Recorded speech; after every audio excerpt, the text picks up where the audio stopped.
Bienvenidos, amados oyentes, a 777 veces en Jerusalén. Soy su anfitrión y hoy tenemos un episodio muy especial. En nuestros episodios anteriores hemos completado un viaje monumental. Trazamos el hilo rojo de la redención desde Génesis hasta Apocalipsis. Cerramos el Antiguo Testamento con la advertencia de Malaquías y lo abrimos con la genealogía de Mateo An. Pero en nuestro episodio 64 hablamos de los 400 años de silencio, el período intertestamentario. Mencionamos la revuelta de los macabeos, la profanación del templo por Antíoco Epífanes y el surgimiento de los fariseos y saduceos. Hoy vamos a llenar ese vacío con las propias voces de ese periodo. ¿Qué leía el pueblo de Dios durante esos 400 años? La respuesta se encuentra en un grupo de escritos conocidos como los libros deuterocanónicos. El término deuterocanónico significa segundo canon. Estos son libros que forman parte de las escrituras sagradas en las tradiciones católica y ortodoxa, y que, aunque no se incluyen en el canon hebreo y por lo tanto no están en la mayoría de las Biblias protestantes, o se agrupan en una sección llamada apócrifos. Fueron inmensamente influyentes y formaban parte de la Septuaginta, la traducción griega de la Biblia que usaban Jesús y los apóstoles. Para entender el mundo del Nuevo Testamento, es esencial entender estas historias. No son solo historia, son la teología, la esperanza y el dolor del pueblo judío justo antes de la venida de Cristo. Hoy exploraremos los más importantes de estos libros, no para debatir el canon, sino para entender el mundo que recibió al Mesías. Los libros históricos San Primero y Segundo de Macabeos, si quieren entender la política de los evangelios, deben leer Macabios. Estos libros son el puente histórico indispensable. Como recordamos de nuestro episodio sobre el silencio, el rey seleucida Antíoco IV Epífanes lanzó una persecución brutal para helenizar a los judíos. En el año 167 a.C., cometió la abominación desoladora, entró en el templo de Jerusalén, erigió una estatua de Zeus y sacrificó un cerdo.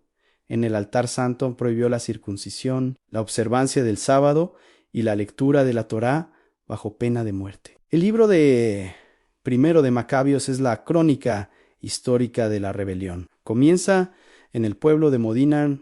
Un sacerdote anciano, Matatías, se niega a obedecer la orden de sacrificar a un ídolo. Cuando un judío apóstata se acerca para hacerlo, Matatías, lleno de celo santo, un eco de fines de números, mata tanto al judío como al oficial del rey. Huye a las colinas con sus 5 hijos y comienza una guerra de guerrillas. Su grito de guerra es a todo el que sienta celo por la ley y quiera mantenerse firme en la alianza, que me siga. Cuando Matatías muere, el liderazgo pasa a su hijo Judas Macabeo. Macabeo era un apodo que significaba el martillo. Y Judas era exactamente eso. Contra todo pronóstico, este pequeño ejército de granjeros piadosos, motivados por la fe, derrotó a los ejércitos profesionales y masivos del imperio seleucida. El clímax de Primero de Macabios es la recaptura de Jerusalén. Judas y sus hombres entran en la ciudad y encuentran el templo profanado, el altar derribado y las puertas quemadas. Lloran, rasgan sus vestiduras y comienzan la purificación. Construyen un nuevo altar y en el año 164 a.C., exactamente 3 años después de la profanación, vuelven a dedicar el templo a Yahvé. Esta es la fiesta de la Hanukkah, la fiesta de la dedicación N, la misma fiesta que Jesús mismo celebraría en el templo, en el Evangelio de Juan II de Macabeos.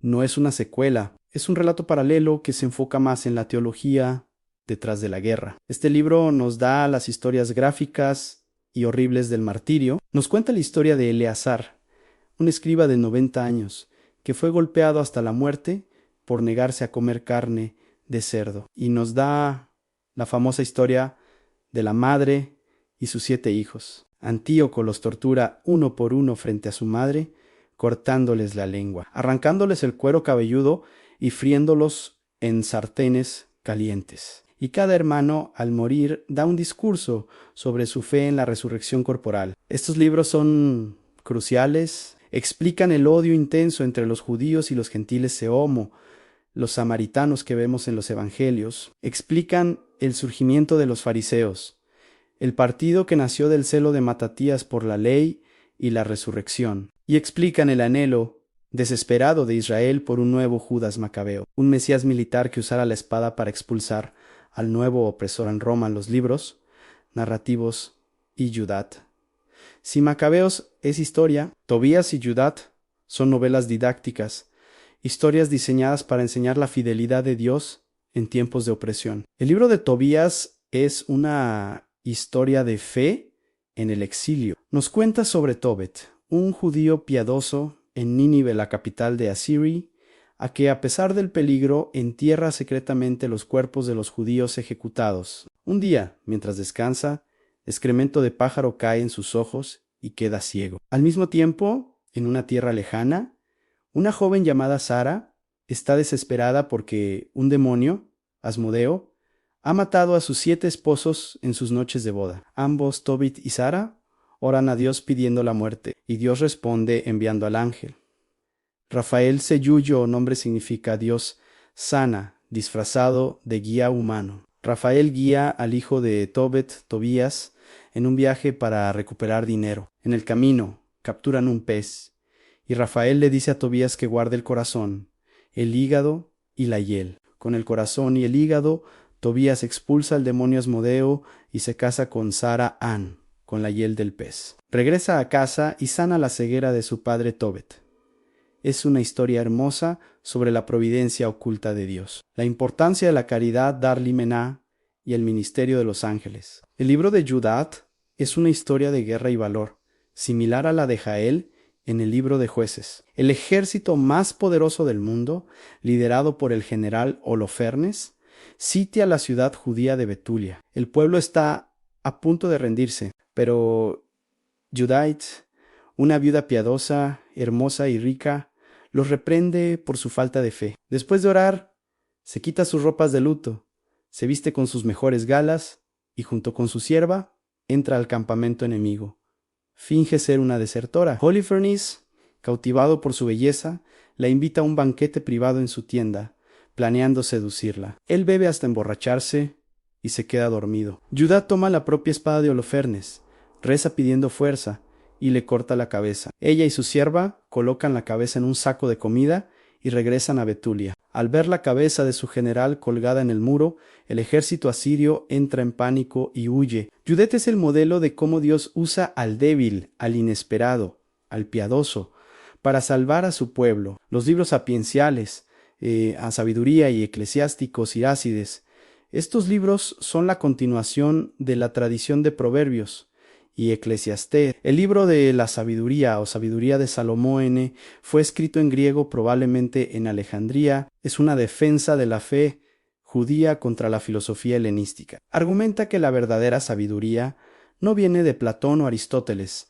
sino del temor de Yahvé. Este libro contiene algunas de las personificaciones más hermosas de la sabiduría, la Sofía, describiéndola como un hálito del poder de Dios, una emanación pura de la gloria del Omnipotente. Esta teología de la sabiduría como un agente divino en la creación influyó profundamente en el apóstol Juan cuando escribió el prólogo de su evangelio. En el principio era el verbo, el logo, segundo por segundo, habiduría. El libro de Eclesiástico o Sirácides fue escrito por un escriba llamado Jesús, hijo de Sirá.